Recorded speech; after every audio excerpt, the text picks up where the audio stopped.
And now, a special report from the USA Video Network, Victims of Crime.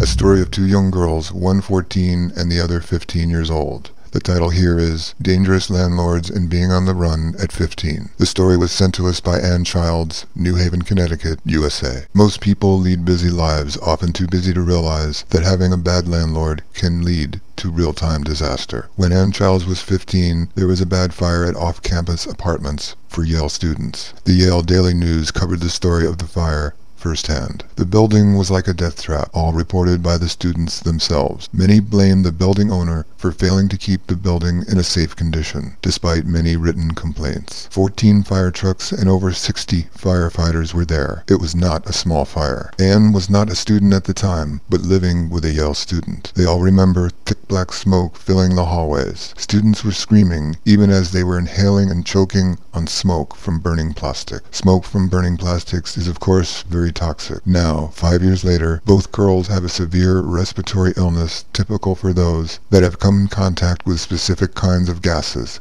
and heated fumes of burning plastics. The fire they were in at Yale. The Yale fire of 2001 took place at the Cambridge-Oxford Apartments, also known as the Oxford, the rundown building on High Street. Ann was almost 16, traveling with a younger friend, a girl. Both lived with a Yale student at the Oxford. Both girls were on the run for probation violations and other things. This is when both girls heard more of Richard Straub, probably the most infamous of bad landlords in U.S. history.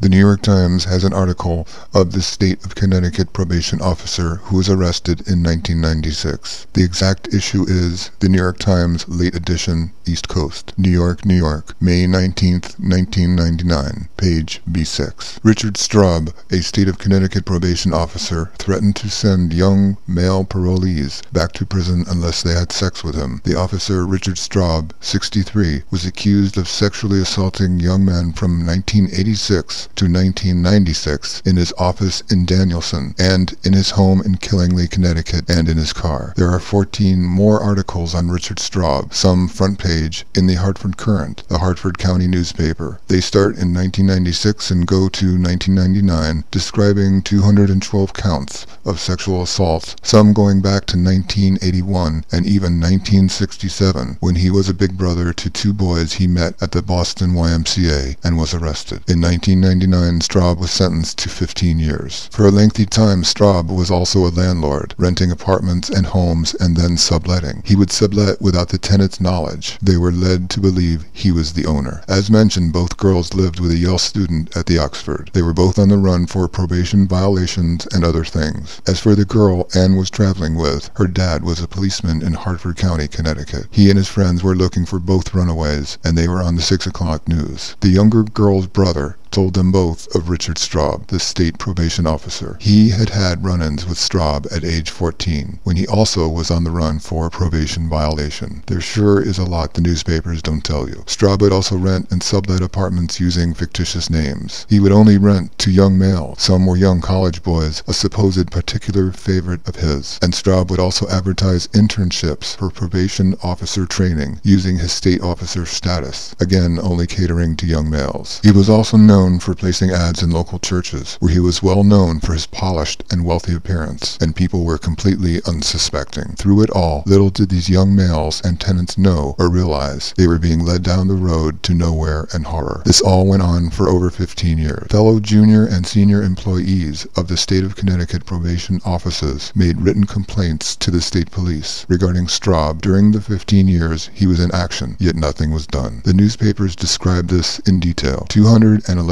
counts over a 15-year span, all made possible because no one did anything despite serious complaints. Now, at this point in 2007, more students from the Yale fire have come forward, and more individuals have come forward regarding their memories of Richard Straub.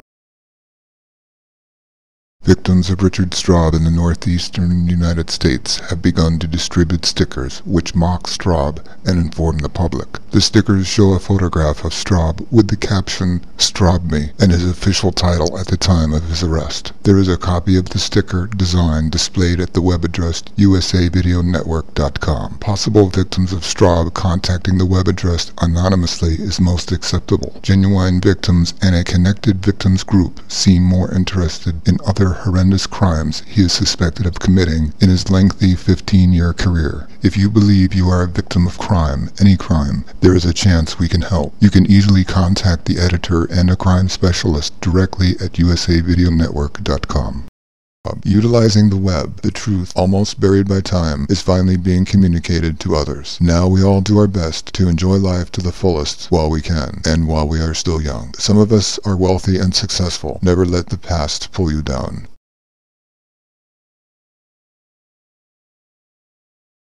This concludes a special report by the USA Video Network. Send in your stories for consideration for publication, and I thank you.